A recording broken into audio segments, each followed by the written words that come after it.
le souper. Le diable avait déjà mis dans le cœur de Judas l'Iscario, fils de Simon, l'intention de le trahir. Oui.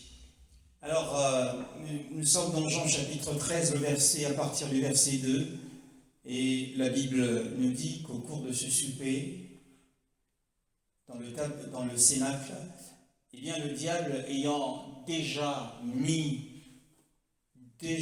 jeté dans la version, dans le cœur de Yehuda Iscariote, donc le dessein de le livrer. Ce dessein, ce désir, c'était un péché d'une telle nature et qu'il portait évidemment l'image et l'écriture du diable. Car il est écrit au cours du souper, le diable ayant déjà jeté dans le cœur. Donc c'était une semence qui portait cette signature du diable. Par quel moyen le diable accède-t-il au cœur des hommes?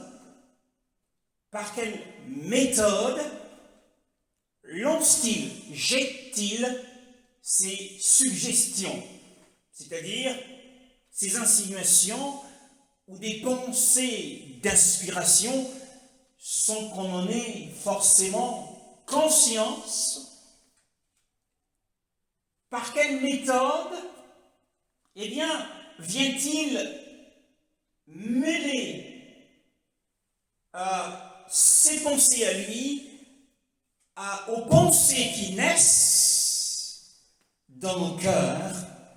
À quel moment il y a ce méli-mélo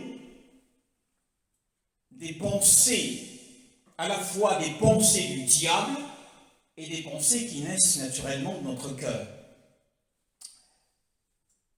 Nous ne pouvons pas le dire, mais il existe, à partir de ce passage, il existe des péchés qui sont si profondément coupables, qui sont profondément odieux,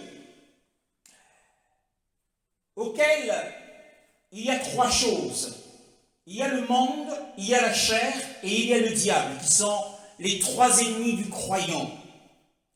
Alors il y a des péchés qui sont profondément coupables et odieux, que jamais le monde ne nous tentera avec ces péchés. Jamais la chair ne nous tentera avec ces péchés. Parce que ces péchés portent expressement l'image et l'écriture du diable lui-même. Satan se présente comme la femelle du serpent et qui va chercher et trouver un cœur disposé dans lequel ce serpent va pondre ses œufs.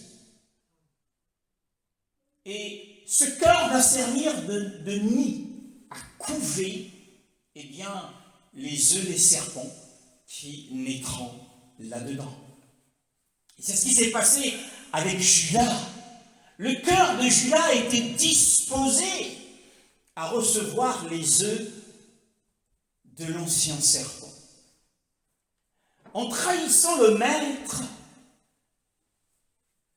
à si bon marché, à 30 pièces d'argent, nous disent les Écritures, sans provocation parce qu'il n'y avait en lui aucun péché. Quelle iniquité y avait-il en lui pour qu'il le trahisse ainsi? Donc c'était une trahison sans provocation par le péché. Mais c'était une trahison qui portait en elle une telle inimitié contre Elohim que même Satan lui-même ne pouvait pas entreprendre un tel projet s'il n'avait pas eu le concours d'un homme. Satan ne pouvait pas le faire de lui-même. mais en se servant du cœur de Judas, comme d'un nid à couver les œufs du serpent. Eh bien, Satan s'imaginait qu'il allait détruire, ruiner le royaume du Rédempteur. C'est plutôt le contraire qui s'est produit à la croix. Nous lisons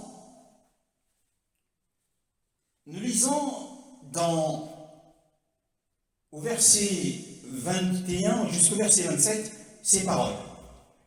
Ces paroles, Jésus fut profondément troublé, et il déclara solennellement, en vérité, je vous le dis, l'un de vous me trahira. Les disciples se regardaient les uns et les autres sans savoir de qui il parlait. Un des disciples, celui que Jésus aimait, était à table à côté de Jésus. Simon-Pierre lui fit donc signe de demander qui était celui dont parlait Jésus. Ce disciple se pencha vers Jésus et lui dit, « Seigneur, qui est-ce » Jésus répondit, « C'est celui à qui je donnerai le morceau que je vais tremper. » Puis il trempa le morceau et le donna à Judas, fils de Simon Iscariote. Dès que Judas eut pris le morceau, Satan entra en lui. Jésus lui dit, « Ce que tu fais, fais-le rapidement. » Oui, nous découvrons qu'après ces choses, toujours dans cette chambre ou cette salle de réunion conviviale, où ils étaient dans la joie, après ces choses, Yahushua fut troublé en son esprit. Donc manifestement, cela se fit voir. La Bible dit qu'il rendit témoignage et dit, « Amen, Amen, je vous le dis, l'un de vous me livrera. » Pourtant, Yahushua, à maintes et maintes reprises, eh bien, il avait annoncé que le Fils humain sera livré entre les mains des hommes. Ils le crucifieront. Et 3 jours plus tard, il ressuscitera. Mais il le disait sans pourtant que les historiens nous disent qu'il était dans un état de trouble. Mais en revanche, ici, lorsqu'il parle de celui qui le livrera, eh bien, il le dit d'une voix tremblante, il le dit d'une voix troublante. Il était troublé dans son cœur, il était tendrement touché dans son cœur. Car, eh bien, il était en train de leur dire que vous qui êtes mes apôtres, vous qui êtes mes amis fidèles, vous qui avez été mes témoins de mes retraites, vous qui avez été favorisés par des faveurs exceptionnelles, ils avaient reçu des dons, ils avaient été ordonnés, consacrés par le Seigneur pour des ministères de puissance. L'un de vous me livrera. Il le dit avec beaucoup d'émotion. Son cœur est touché. Cela nous veut nous dire ce matin, le Seigneur veut nous dire ce matin, qu'en réalité, les chutes et les échecs de ses disciples sont un grand trouble pour son esprit. Que les péchés des chrétiens constituent une grande douleur dans son cœur. Il était en train de leur annoncer quelque chose comme un avertissement pour le bien des disciples, mais aussi pour le bien de celui qui le livrerait, c'est-à-dire Judas. Le Seigneur l'avertit avant qu'il ne fasse cette scandaleuse erreur.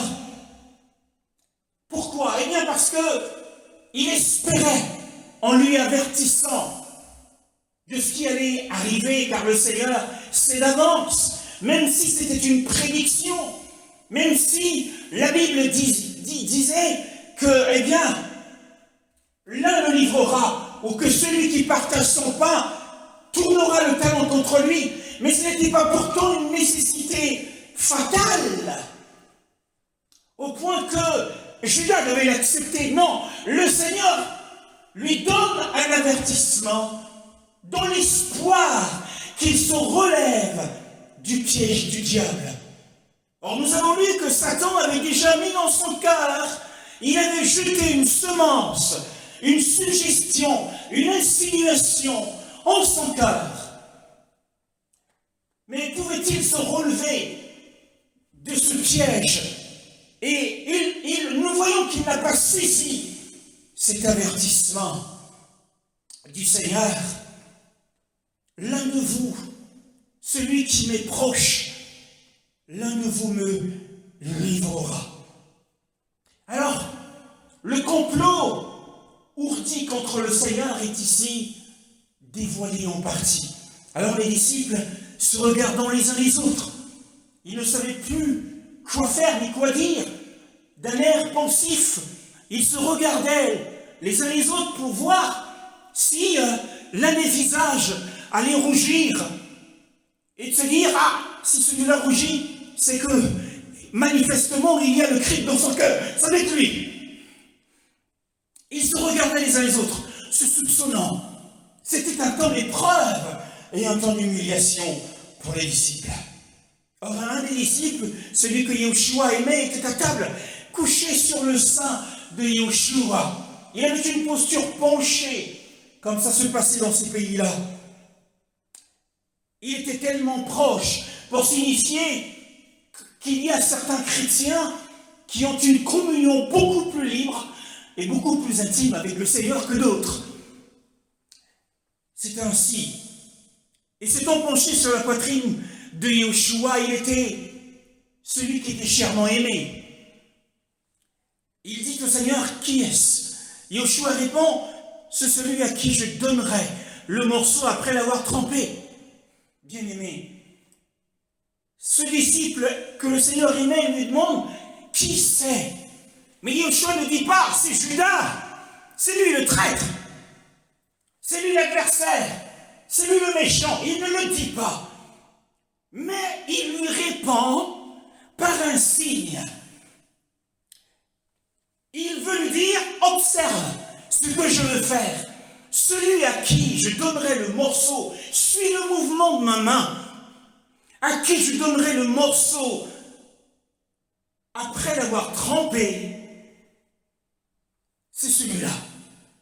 Donc, Jean devait exercer son sens d'observation avec beaucoup d'attention afin de pouvoir lire à partir de ce geste, à partir de ce signe prophétique, eh bien, ce que le Seigneur voulait lui dire, qui était caché derrière ce signe. Eh bien, cela signifie, bien-aimés dans le Seigneur, que le Seigneur nous appelle à pouvoir exercer notre don du discernement des esprits. Le Seigneur ne nous révélera pas un faux frère par des paroles, mais il nous révélera un faux serviteur, une fausse servante par des signes prophétiques. Il veut que son Église puisse exercer le don du discernement des esprits. Si le Seigneur, quand il veut nous montrer quelqu'un qui n'est pas dans son bercail, eh bien, il nous montrera cette personne, bien souvent, comme un chien ou comme une chèvre. C'est à travers les signes que l'on découvre qui est une brebis du Seigneur et qui ne l'est pas. Et ayant trompé le morceau, il le donne à Yehuda Iscariote, fils de Shimon. Sans doute que Judas, lorsque le Seigneur lui donne un si beau morceau savoureux, ce morceau de pain, il s'est imaginé en lui-même, qu'il était un favori du ciel, qu'il était un bien-aimé du ciel, mais qu'il était aussi peut-être comme Benjamin à la table de Joseph, à qui Joseph avait donné la meilleure part du repas. Il s'est pris pour vraiment un homme exceptionnel, Judas. Ainsi, le Seigneur, dans ce monde, il donne un morceau de pain. Ce morceau de pain peut signifier la richesse de ce monde. Ce morceau de pain peut signifier les plaisirs. Eh bien, le Seigneur le donne à certains serviteurs. Ils reçoivent ce morceau de pain. Mais ce morceau de pain peut constituer peut-être un morceau de pain comme un stupéfiant, comme une drogue qui détruira ceux qui les prennent, ou qui le prennent, ce morceau de pain. Et l'ayant trompé, il le donne à Yehuda. Beaucoup reçoivent des dons de la part du Seigneur, mais ces dons les détruisent. Et après qu'il ait pris le morceau, la Bible dit que Satan entra en lui. Satan prit possession de Judas. Satan entra en lui, non pas pour le rendre triste. Satan entra en lui, non pas pour le troubler mentalement, non pas pour qu'il ait des troubles mentaux. Ce qui était d'ailleurs l'effet de ce qu'il possédait.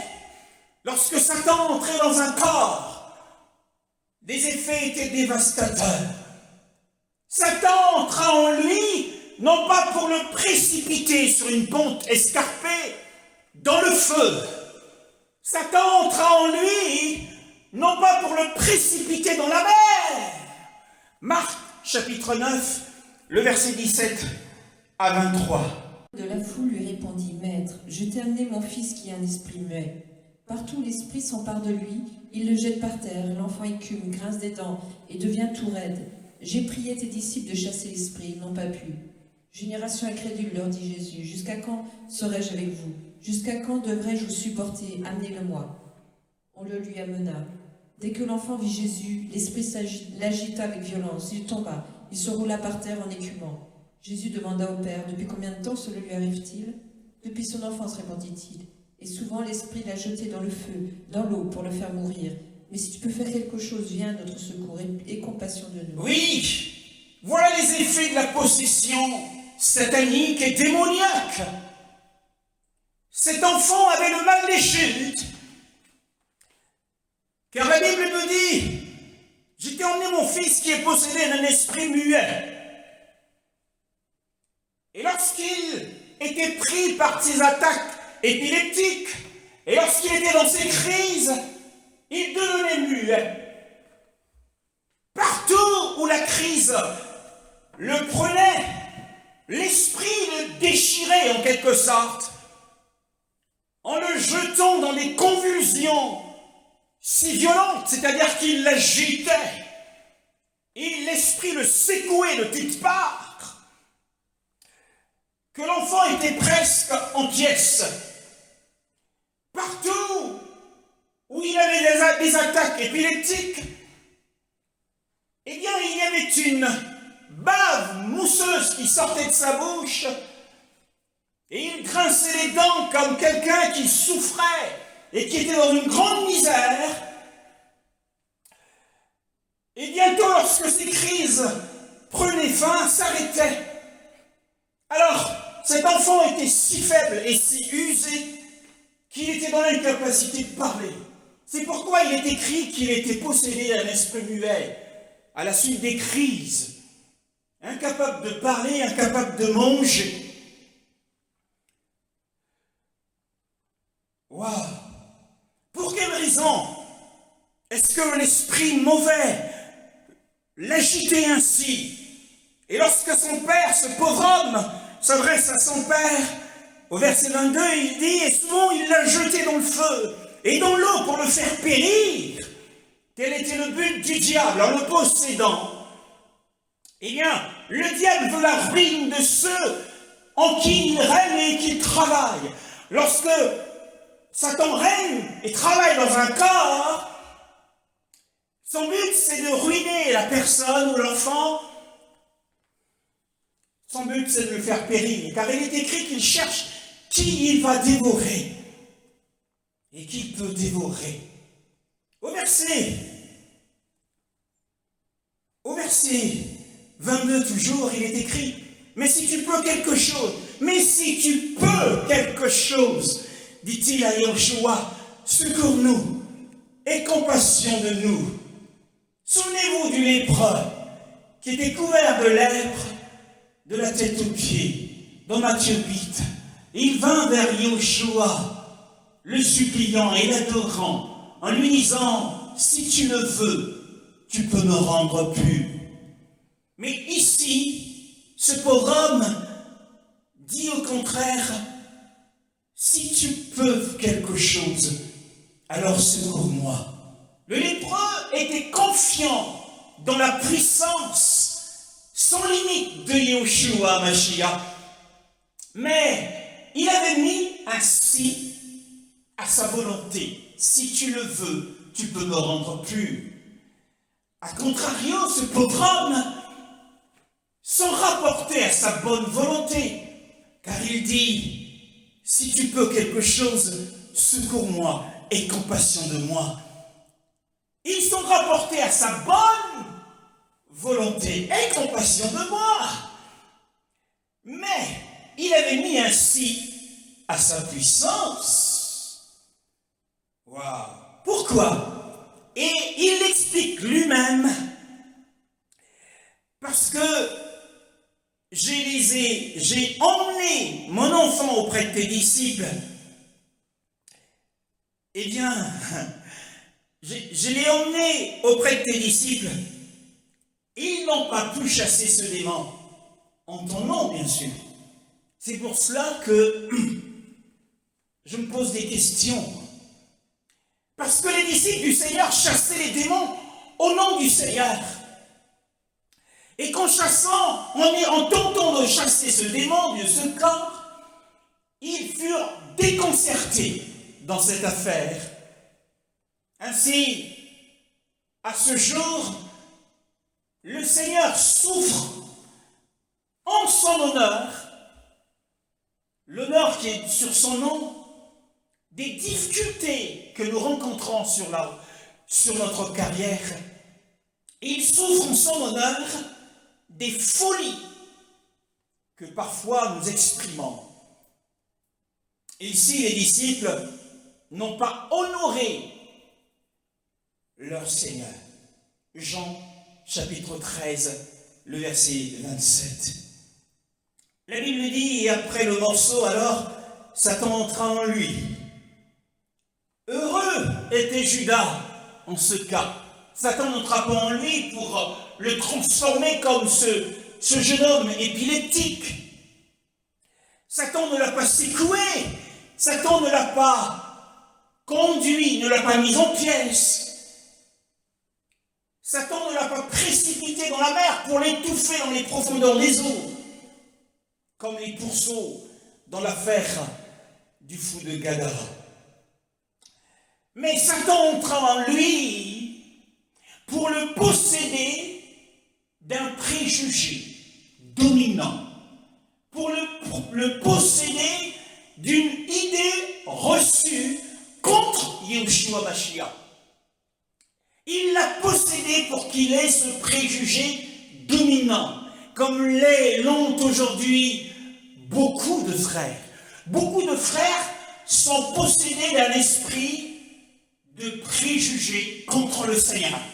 Ils disent que Yahushua est un Dieu imaginaire, que Yahushua, c'est le Dieu des Blancs. Alors qu'ils se sentent détournés de la foi. Ainsi, Satan entra en Judas pour le posséder d'un tel préjugé contre le Seigneur et contre sa doctrine. Satan entra en lui pour le posséder d'un tel mépris du Seigneur, comme quelqu'un dont la vie avait très peu de valeur, puisqu'il a estimé la vie du Seigneur à 30 pièces d'argent. Satan entra en lui pour l'exciter d'un désir d'avidité, pour un salaire d'iniquité. Ainsi, beaucoup de serviteurs en ce désir d'avidité dans leur cœur, mettant ainsi la pression sur le troupeau du Seigneur, donnez, donnez, donnez, ils sont habités de ce désir avide du salaire de l'injustice. Satan entra en lui pour le posséder d'une résolution de ne reculer devant rien tant qu'il n'a pas obtenu ce qu'il désirait. Jean, chapitre 6, le verset 67. Alors aux 12. Et vous, ne voulez-vous pas aussi vous en aller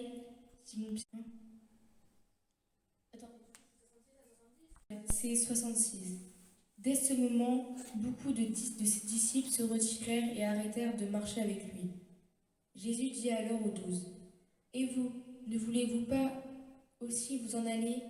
Simon-Pierre lui répondit. Seigneur, à qui irions-nous?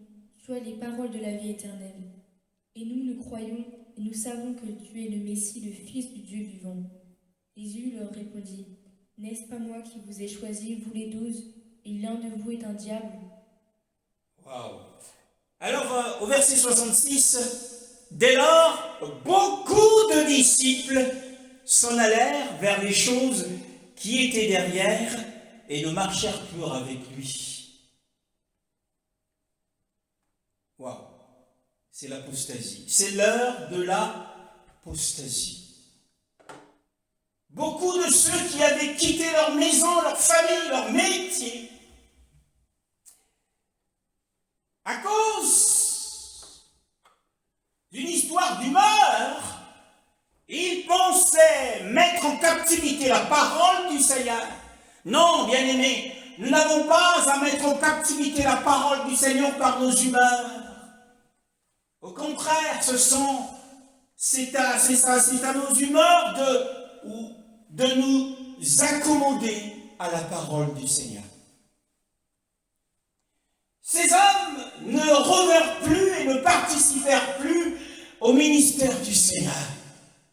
Comme l'écoulement de l'eau qui les emporta, à moins que le Seigneur n'empêche un tel écoulement, beaucoup ont reculé. Nous ne sommes pas de ceux qui se retirent pour se perdre, mais de ceux qui ont la foi pour sauver leur âme. Beaucoup de disciples sont partis et ne voulaient plus avoir affaire à Yeshua. Chacun est retourné à son commerce, un autre à sa ferme, un autre pour se marier. Wow. Et à cela, que dit le Seigneur? Non, bien-aimés, constatez une chose, eh bien c'est que le Seigneur ne dit rien à ceux qui s'en allés.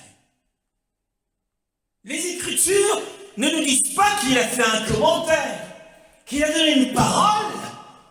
Le Seigneur n'a rien dit.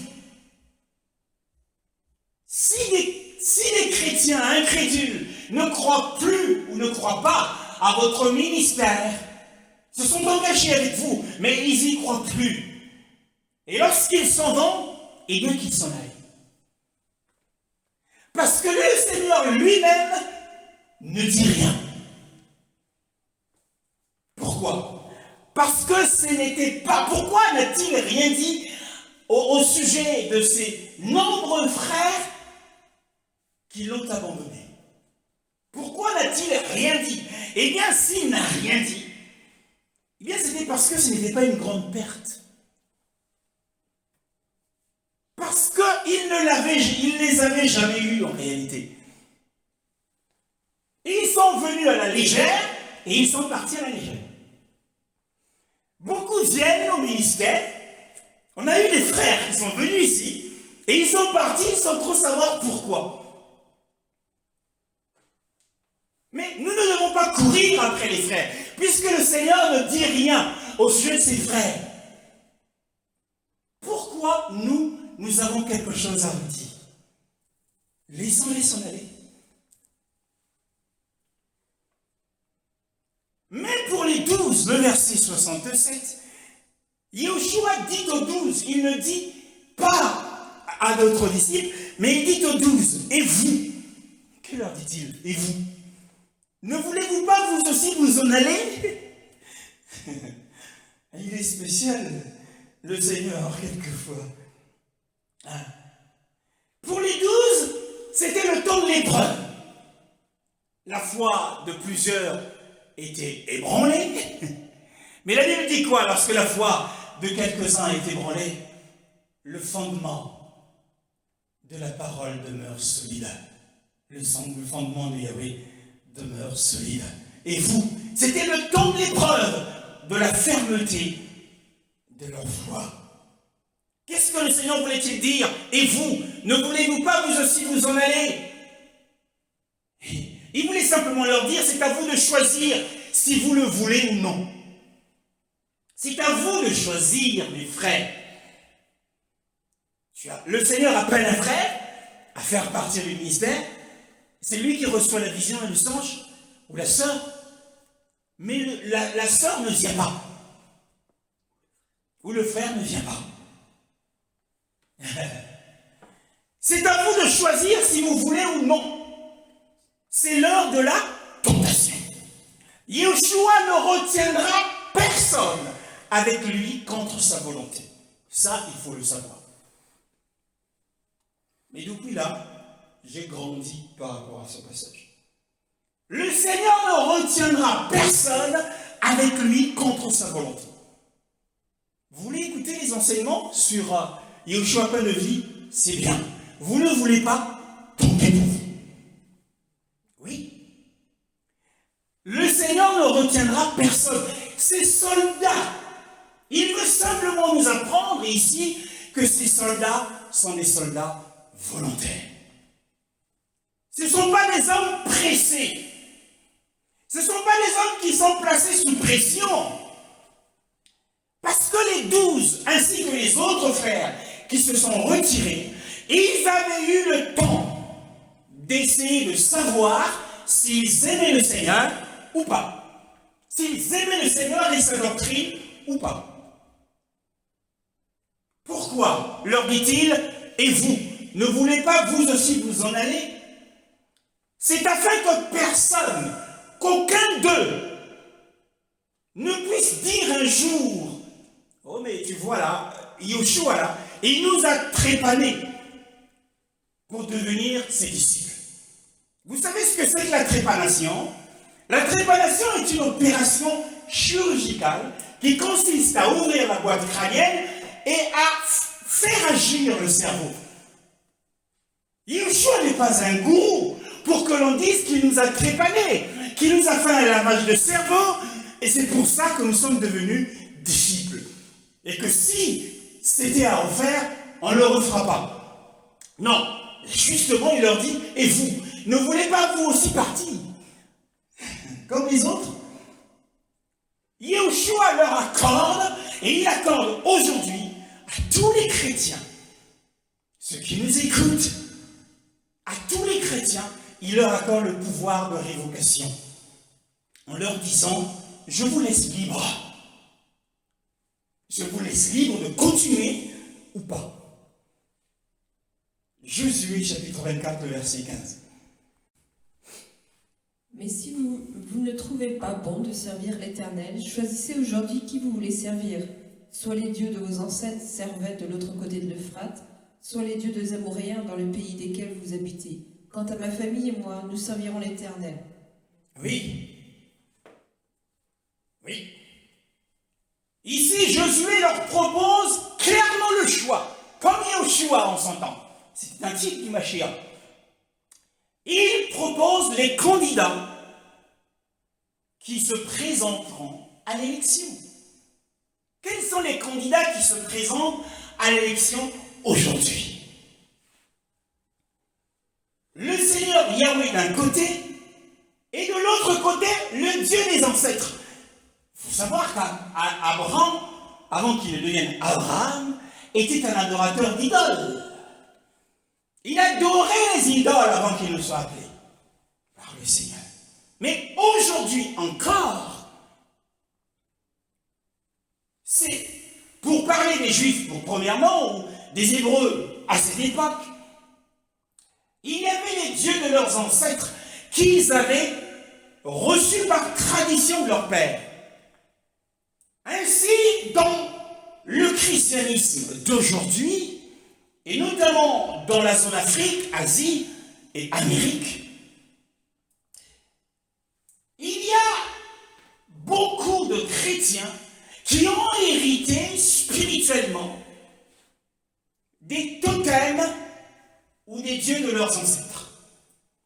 Mais ici, Josué leur propose clairement ce choix dans cette élection, qui va être élu? Le Seigneur Yahweh d'un côté ou le Dieu que vous avez pris et mis à côté de vous en adorant le Seigneur? Ça, il ne l'accepte pas. Il veut que vous élisiez l'un d'eux. Tu ne peux pas servir de maître.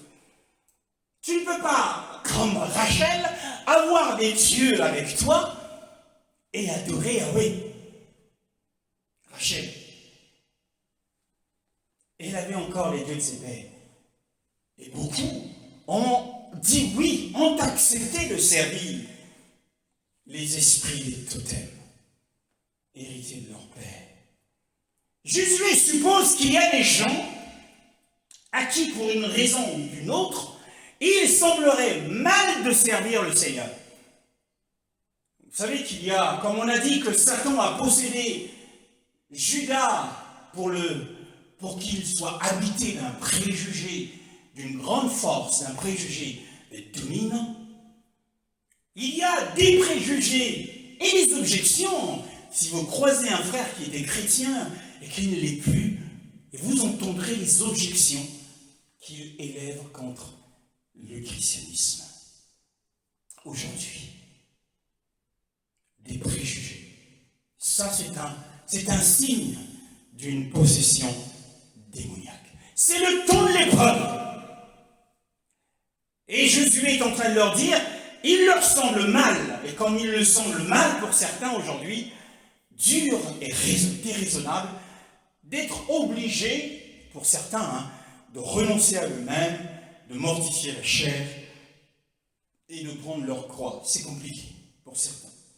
Donc c'est la décision de la controverse, mes frères, entre Yahweh et le Dieu des ancêtres. Nous parlerons de ça dans la continuité, plus en détail. Alors cette décision de la controverse fut renvoyée à la conscience de chacun. De la même manière, le Seigneur demande aux 12, et vous, ne voulez pas vous en aller, vous également? Donc cette décision était renvoyée à la conscience de chacun. À vous de choisir si vous voulez continuer à suivre le Seigneur ou refuser de le suivre.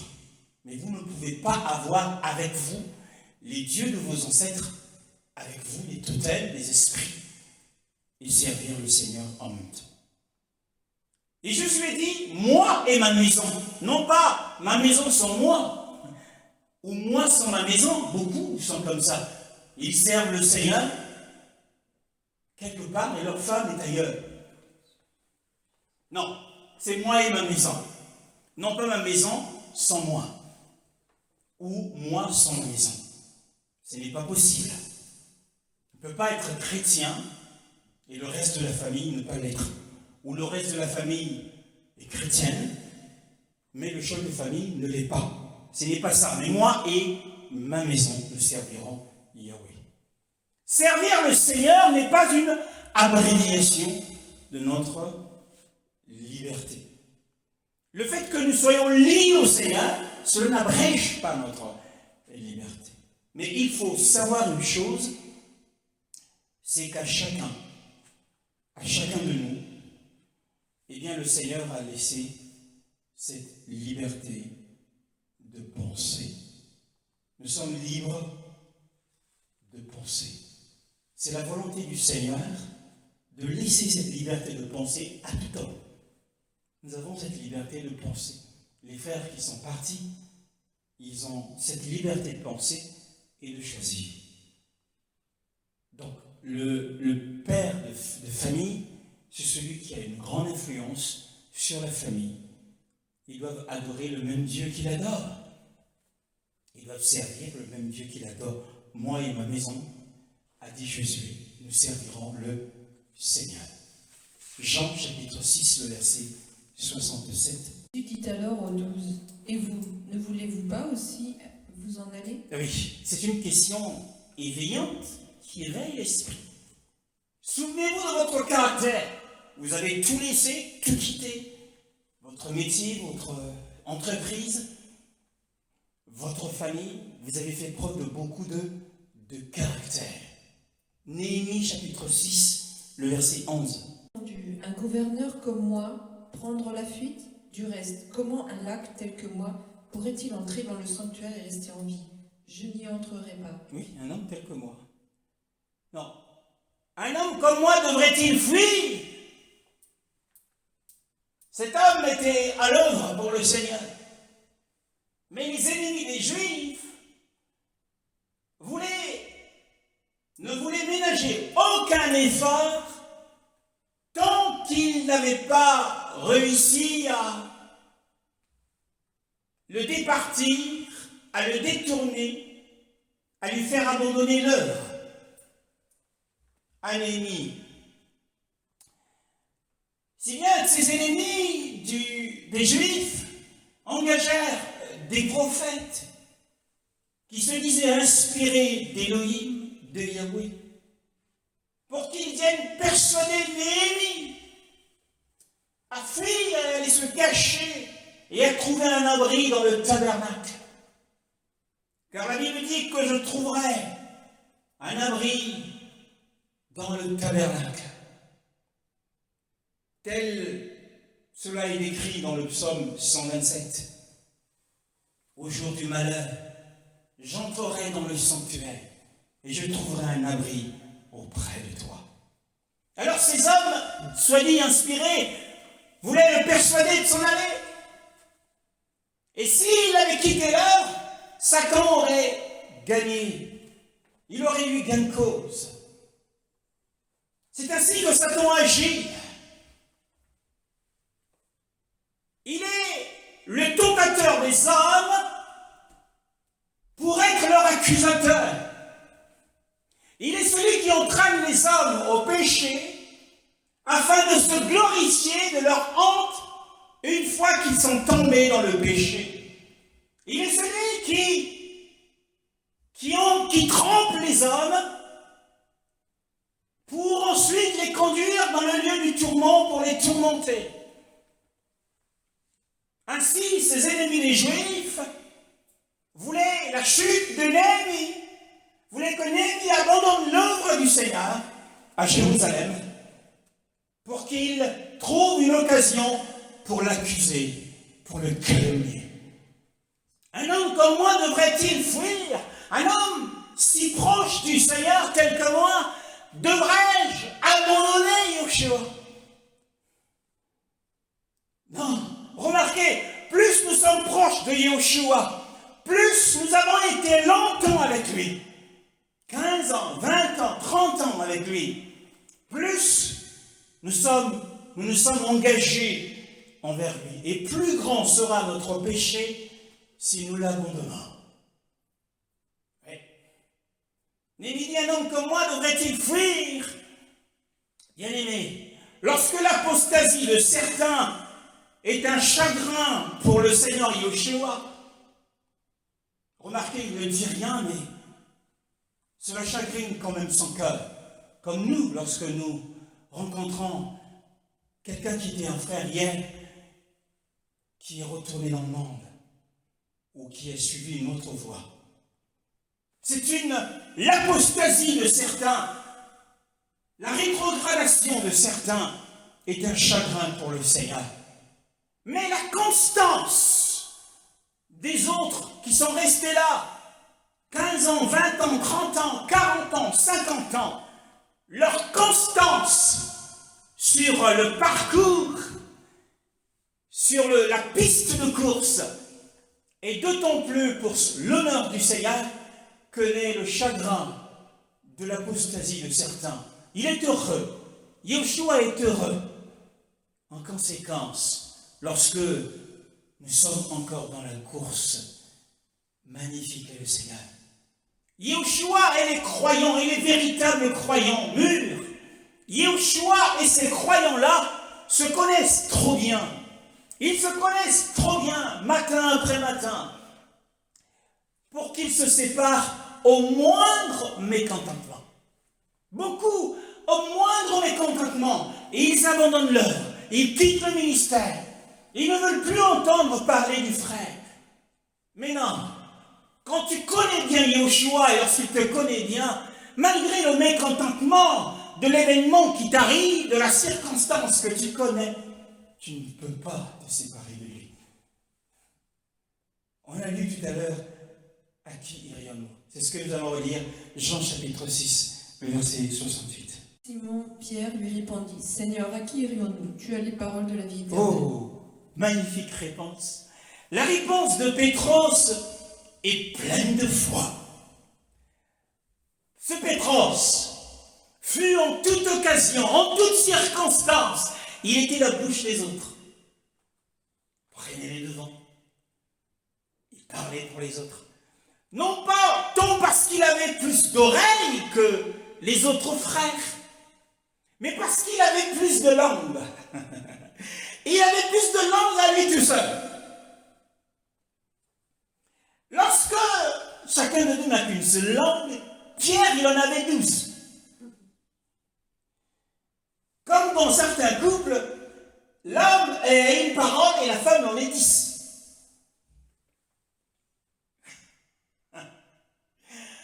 Il avait plus de langue que les autres, et ce qu'il disait était tantôt approuvé, tantôt réprimandé.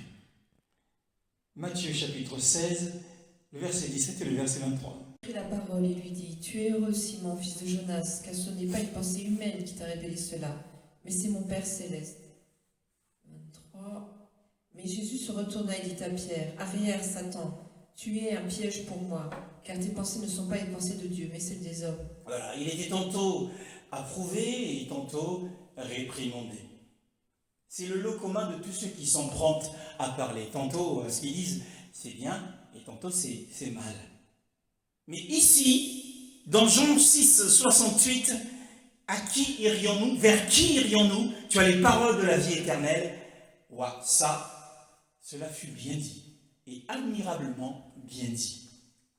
Il le dit, sans doute, probablement, sous la direction et l'assentiment de tous les autres frères, hein, où les frères l'en pressent pour qu'ils le disent. Parce que Pierre connaissait bien leur esprit et exprimait le sens de tous, le sens de la pensée de tous, sans excepter Judas. Car pourquoi? Eh bien parce que nous devons toujours espérer le meilleur, même de ceux qui sont pires. Seigneur, à qui irions-nous? Ceux qui quittent le Mashiach, ceux qui sont partis, les rétrogrades, les apostasiés, ou les apostats, ceux qui quittent le Mashiach feraient bien de considérer, mes frères, vers qui ils iront. Vers qui ils iront? Dans ma version, il est dit, vers qui irions-nous? Est-ce qu'ils espèrent trouver le repos et la paix ailleurs qu'en Yahushua Mashiach? Dans Matthieu chapitre 11, il a dit, venez à moi, vous tous qui êtes chargés et fatigués, et je vous donnerai du repos. Et dans le Cénacle, avant son départ, il a dit, je vous donne la paix, je vous laisse la paix. Peut-on trouver le repos et la paix ailleurs qu'en lui? Cette parole s'adresse à ceux qui se sont détournés. Où irions-nous? Dans la version qui a été lue tout à l'heure. Où irions-nous? Ferons-nous la cour au monde? Un autre ennemi du croyant. Eh bien, si tu fais la cour au monde, le monde te trompera certainement. Retournerons-nous au péché? Si je retourne au péché, eh bien le péché me détruira certainement. Car le salaire du péché, c'est la mort. Irons-nous vers Moshe? Retournerons-nous à la loi de Moshe? Eh bien, si nous retournons à la loi de Moshe, la loi de Moïse nous renverra vers le Seigneur. Car Moïse parle de Yoshua, il parle du Mashiach. Alors il nous faut un maître divin. Pouvons-nous en trouver un qui soit meilleur que Yoshua Mashiach? Je ne le pense pas. Eh bien, si nous trouvons le chemin du bonheur, c'est certainement en suivant le Seigneur. Ce n'était pas une décision inconsidérée de la part de Pierre et des autres frères, dont Pierre se fait le porte-parole. Ce n'était pas une décision inconsidérée, mais c'était une décision mûrie, en délibération avec les frères. Ce n'était pas une décision prise à l'aveugle, bien aimé, mais c'était le résultat d'une réflexion, comme nous l'avons expliqué ici, d'une réflexion menée tambour battant. Tu as les paroles de la vie éternelle. Ici, la parole de sa doctrine nous montre le chemin de la vie qui ne s'arrêtera pas, et de son abondance, qu'il mettait devant nous pour nous indiquer ce que nous devrions faire pour pouvoir en hériter. Vous vous souvenez du jeune homme riche qui a couru auprès du Seigneur et lui dit: que dois-je faire pour hériter de la vie éternelle? Le Seigneur nous dit: tu connais les commandements. Mais nous connaissons les commandements de la Nouvelle Alliance. Ils ne sont pas pénibles pour autant. Béni soit le Seigneur. Mais aussi nous devons vivre et mourir par la parole. Vivre par la parole et mourir selon la parole. Tant que la parole du Seigneur ne me donne pas congé de quitter ma sphère de travail, mon lieu de travail, eh bien mon temps de probation n'est pas encore terminé. Il faut que j'aie cette parole qui me donne congé, comme la parole qui donne un congé à Siméon. Après qu'il ait embrassé le grand salut qu'il avait entre ses mains, il dit: maintenant, laisse maintenant ton serviteur s'en aller en paix selon ta parole. Ainsi, nous quitterons ce monde, nous mourrons que selon la parole du Seigneur. Tant que nous n'avons pas reçu cette parole spéciale pour nous, que le moment est venu de retourner, de reposer dans le paradis d'Hadès, eh bien nous ne quitterons pas. Je ne mourrai pas entre les mains de mes ennemis. Non, je vivrai et je raconterai les œuvres du Seigneur. Oui, bien-aimé dans le Seigneur, le verset 69, qu'est-il écrit au verset 69? Nous croyons et nous savons que tu es le Messie, le Fils du Dieu vivant. Waouh! Dans ce moment de controverse douteuse où plusieurs se retirent pour se perdre, plusieurs retournent à leurs occupations séculières, et bien dans ces moments de controverse et d'apostasie, eh bien il est bon que nous ayons recours, oh mes frères, que nous ayons recours à notre premier principe et que nous puissions nous y tenir. Oui, nous avons cru et nous avons su que tu es le Mashiach, le fils d'Élohim vivant. C'est ainsi que nous devons reprendre et répondre, à notre ennemi qui veut nous injecter des pensées de doute quant à notre engagement pour le Seigneur. Observons, le degré de leur foi. Comment cette foi, qui est celle de Pierre ici et les autres frères, leur foi s'est élevée. Elle s'est élevée jusqu'à une pleine assurance. Il dit: nous sommes sûrs, nous avons cru, nous sommes sûrs et nous avons connu. Waouh! Magnifique est le Seigneur. Ils avaient une foi assez forte pour, au point qu'ils ont engagé leur âme. Et ils étaient, semble-t-il, prêts à tout risquer pour le Seigneur. Ça ne sera pas le cas, c'est ce que nous verrons prochainement, Elohim voulant. Le verset 70.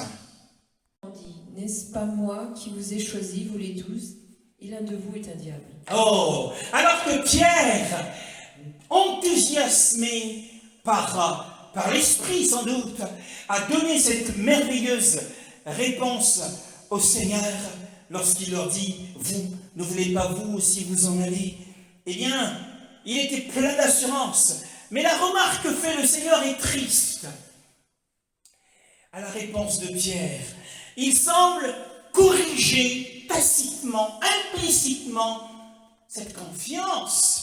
Il semble lui dire « Attention Pierre, il ne faut pas que tu sois trop sûr de qui que ce soit. Je sais que tu es le porte-parole des autres, mais ne sois pas trop sûr de chacun de tes frères. Et ne sois pas trop sûr de toi-même. Parce que Elohim connaît les siens, il connaît ceux qui lui appartiennent, mais nous ne savons pas. Remarquez, les hypocrites et les traîtres de Yehoshua Mashiach ne valent pas mieux que les démons. L'un de vous est un diable. Judas, non seulement avait un démon, mais il était un démon. Yehoshua est en train de dire que l'un de vous est un faux accusateur. Ainsi signifie quelques mots, quelquefois, en grec, le mot diabolos. 2 Timothée 3, le verset 3. Insensible, incapable, calomniateur, violent, cruel, ennemi du bien. Oui. Un diable, un calomniateur, un diable incarné, un apôtre déchu, comme le diable est un ange déchu. Un diable, c'est un calomniateur, c'est un diable incarné. Judas était de son père le diable. Il faisait ses convoitises et il était dans ses intérêts, les intérêts du diable, comme Caïn. 1 Jean chapitre 3, le verset 12. N'imitons pas Caïn. Il était du mal et il a tué son frère. Et pourquoi l'a-t-il tué? Parce que sa manière d'agir était mauvaise, tandis que celle de son frère était juste. Ah oui. Donc il était comme Caïn, Judas. Ils étaient de la même race. Donc ceux dont le corps était possédé par le diable ne sont jamais appelés démons, mais démoniaques, mais pas démons. Mais Judas, dans le cœur duquel, nous l'avons vu tout à l'heure, Satan était entré, après qu'il ait pris le morceau, Satan l'a rempli, alors il est appelé un diable, même s'il ne deviendra qu'au moment du souper. Beaucoup des saints, beaucoup de ceux qui sont des saints en apparence, aujourd'hui, sont des vrais démons. Judas avait un extérieur aussi beau que beaucoup d'apôtres. Son venin, tel un serpent, était recouvert d'une peau fine. Judas a reçu le ministère de la part du Seigneur dans Matthieu chapitre 10. Le Seigneur les appela et leur imposa sans doute les mains, puisqu'il leur donna pouvoir et autorité pour chasser tous les démons, pour guérir de toute maladie et de toute infirmité. Donc, Judas chassait les démons lorsqu'il exerçait son puissant ministère. Judas avait reçu l'onction. Il oignait beaucoup de malades et les malades étaient guéris. Il avait un ministère de délivrance. Et il purifiait les lépreux. Et il a peut-être ressuscité les morts. Car l'ordre était purifier les lépreux, ressusciter les morts. Et il a prêché le royaume. Il avait le fardeau du royaume millénaire. Waouh! Et donc il apparaissait comme un ennemi du royaume du diable. Et pourtant, il était lui-même un démon tout le temps. Non seulement il le sera bientôt, c'est-à-dire lors du souper, mais il l'était déjà. C'est étrange, c'est étonnant. Yehoshua a l'impression qu'il parle avec étonnement. N'est-ce pas moi qui vous ai choisi, vous les 12? N'est-ce pas moi? Et mes frères, il est triste et déplorable que le christianisme diabolisme de hier à aujourd'hui soit devenu, comme m'a dit le Saint-Esprit, soit devenu un voile pour le diabolisme. Le christianisme est devenu un voile pour le diabolisme. Oh! Un monsieur qui était un pasteur de la famille, de ma famille là-bas au pays, qui exerce encore un ministère, un jour il a confié, il a un grand ministère avec beaucoup d'âmes, et avec de l'onction. Par son onction, il guérissait beaucoup de malades. Et il a confié à un frère, en présence de ma sœur, que c'est par, heureusement que j'ai utilisé cet esprit de totem, quand je l'utilise, il y a l'onction qui se répand dans l'Église. Oh! Le christianisme est devenu un voile pour le diabolisme. Mais Josué a dit clairement aux Hébreux, choisissez aujourd'hui, il faut qu'il y ait une élection. C'est soit Yahweh, c'est soit le Dieu de vos ancêtres. Et beaucoup des frères et des sœurs ont dit oui au totem de famille. Ils les ont encore chez eux. Et ils travaillent avec ces totems. Le diabolisme. Les déguisements des hypocrites, de quelque manière qu'ils puissent tromper les hommes. Ah, c'est un grand homme de Dieu. Tu as vu cette campagne d'évangélisation qui rassemble 1 million, 2 millions, 3 millions de personnes. Et il y a des guérisons à gogo. Cela peut tromper les hommes, mais ils ne peuvent pas tromper Yahushua Mashiach, car son œil ou ses yeux perçants voient à travers chaque homme. Son œil perçant voit à travers chaque homme. Et il a vu à travers les 12. Et il a vu Judas. Et il a vu le démon qu'il habitait. Et c'est pour ça que Yahushua appelle certains chrétiens des démons.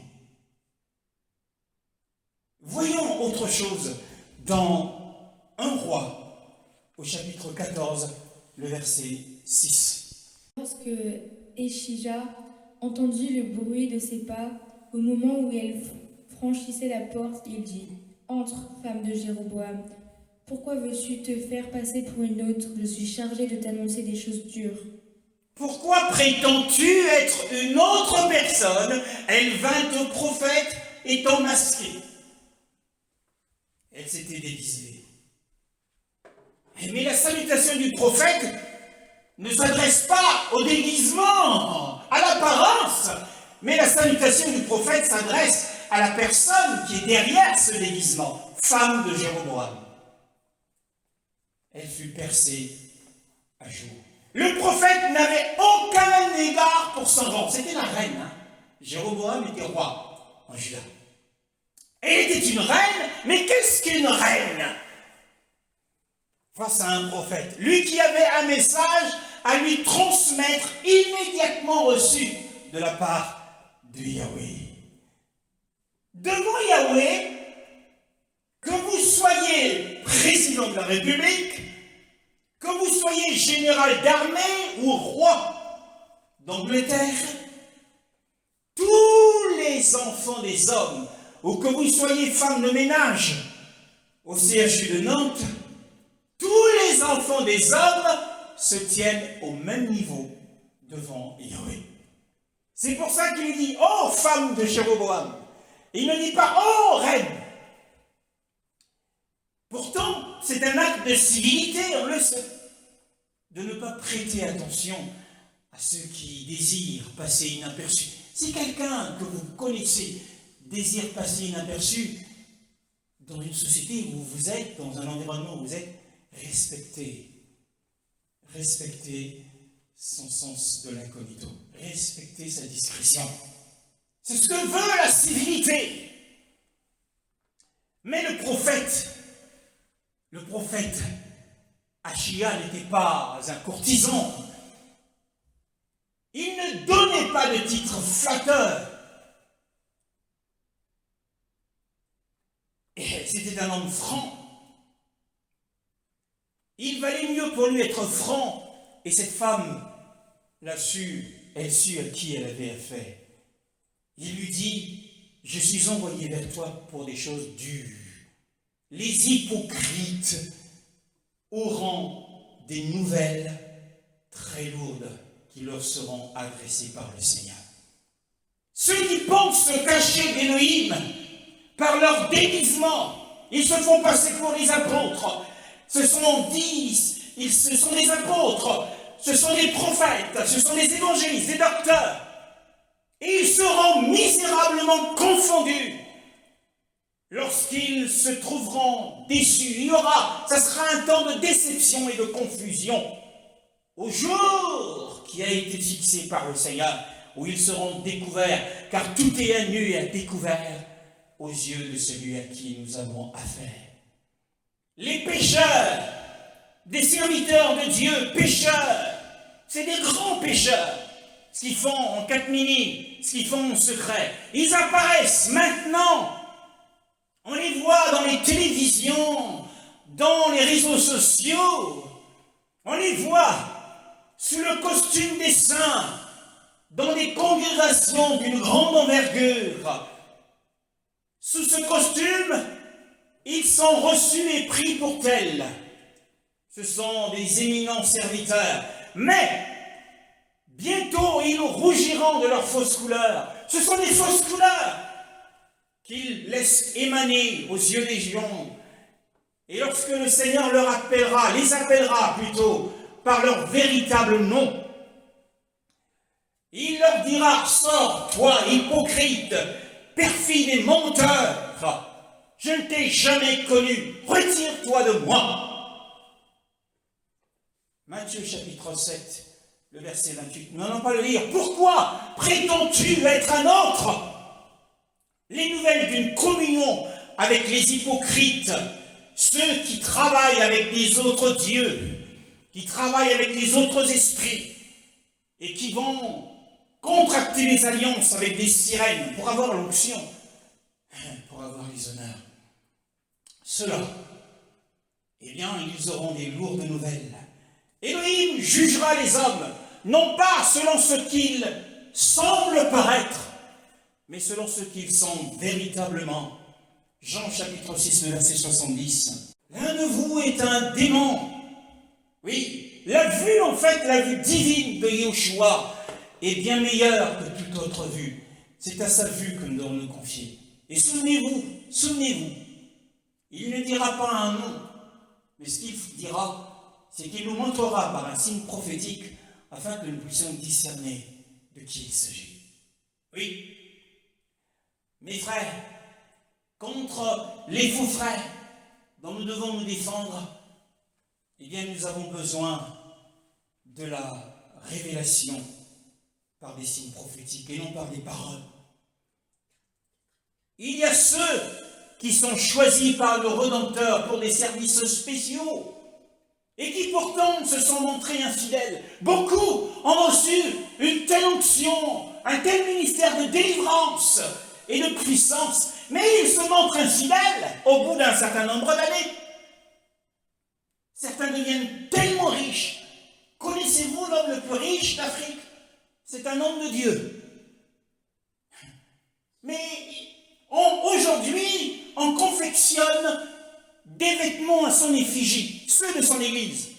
N'est-ce pas de l'idolâtrie? Ceux qui ont reçu un ministère spécial, il a reçu un ministère spécial, mais il se montre infidèle.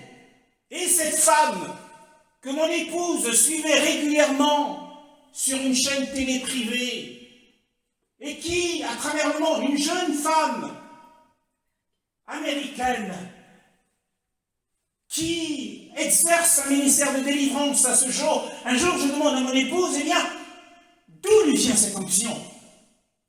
Elle ne savait pas me le dire, elle n'avait pas fait des recherches, parce que nous savons que l'onction s'obtient de deux manières. Soit c'est un héritage de père à fils, comme d'Élie à Élisée, soit c'est un prix que vous avez payé et le Seigneur vous la donnez à partir du prix selon la conduite de l'esprit. Et si cela vous est destiné, bien sûr. L'option ne s'obtient pas comme ça. Certains l'obtiennent par héritage. Renard Banquet, Daniel Colonta a hérité de Renard Banquet. Et Renard Banquet a hérité d'un autre serviteur. Lorsqu'il était tout jeune en Angleterre, tout à fait, le Seigneur avait organisé les circonstances, il est allé frapper dans une porte d'une maison. On lui a ouvert. C'est la femme du monsieur qui l'ouvre, un ancien. Il lui fait entrer ce jeune homme. Il lui a imposé les mains. Et depuis là, sa vie avait changé. C'était un lien de destinée.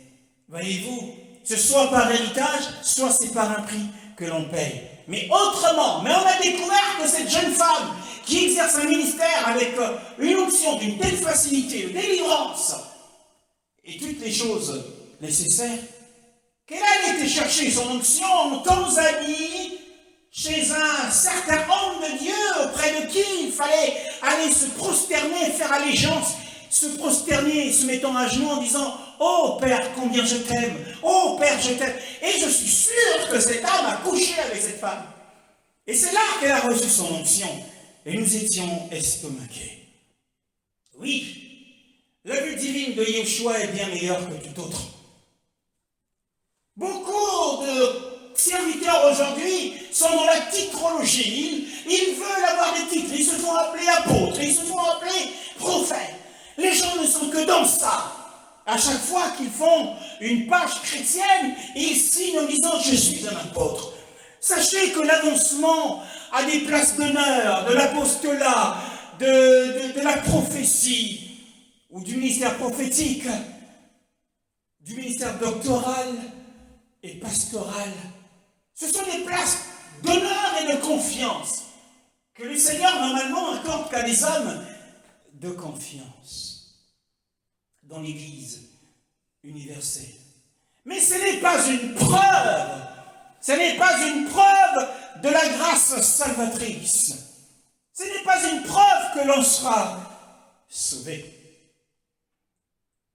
De ce côté-ci du ciel, dans les sociétés les plus choisies, c'est-à-dire dans les églises, qui sont dites les sociétés les meilleures, c'est les plus choisies, les plus aimées.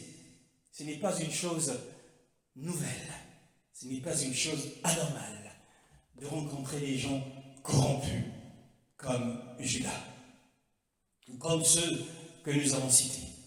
Les 12 furent choisis pour une conversation. Vous vous rendez compte? Lorsque le Seigneur se retirait, il se retirait avec les 12. Et ils avaient été choisis pour une conversation intime avec une divinité incarnée. La parole s'est faite chair. Au commencement était la parole. Et la parole était avec Elohim, et la parole était Elohim. Ces 12 étaient donc en échange. Ils étaient en conversation. Quelle grâce, mais quel honneur, mais quel privilège était le leur. Qu'un tel privilège, un tel honneur n'a jamais été accordé à un homme. Moshe aurait voulu voir cela. Fais-moi voir ta face. Il a fallu qu'il attende longtemps après, sur la montagne de la transfiguration, pour voir la face du roi. Waouh! Mais cela était privilégié. Ils étaient avec lui tout le temps. Donc, il y avait un échange entre une divinité incarnée, parce qu'il est l'un des trois, qui ne font qu'un, Père, Fils et Saint-Esprit. Il y avait donc un diable incarné et une divinité incarnée ensemble. Waouh!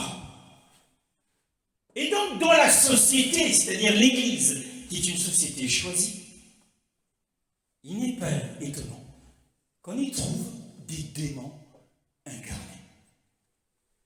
Jean chapitre 13, le verset 27. Et que Judas eut pris le morceau, Satan entra en lui. Jésus lui dit, « Ce que tu fais, fais-le rapidement. » Oui, mais en fait, Satan n'était déjà-t-il pas en lui avant? Si, il était déjà en lui. Mais pourquoi est-il écrit « Satan entra en lui » alors que Yeshua venait de dire qu'il y a un démon parmi nous? Satan s'est emparé, en réalité, de Juda dans la plénitude. Il était plus puissamment en Juda. Satan est plus puissamment en un homme lorsque cet homme commet une méchanceté énorme. Regardez, dans l'histoire de Xavier Dupont de Ligonnès, cet homme était puissamment possédé par Satan. Ou encore ce jeune homme qui dernièrement en Essonne, qui se servant de son couteau, a percé, transpercé une jeune fille de 11 ans de plusieurs coups de couteau en l'assassinant. C'est ainsi que lorsque Satan possède un homme, eh bien, cet homme commet une méchanceté énorme. Hitler, il était puissamment habité par Satan. Alors la méchanceté énorme qui est commise va effrayer l'humanité, va effrayer la conscience naturelle.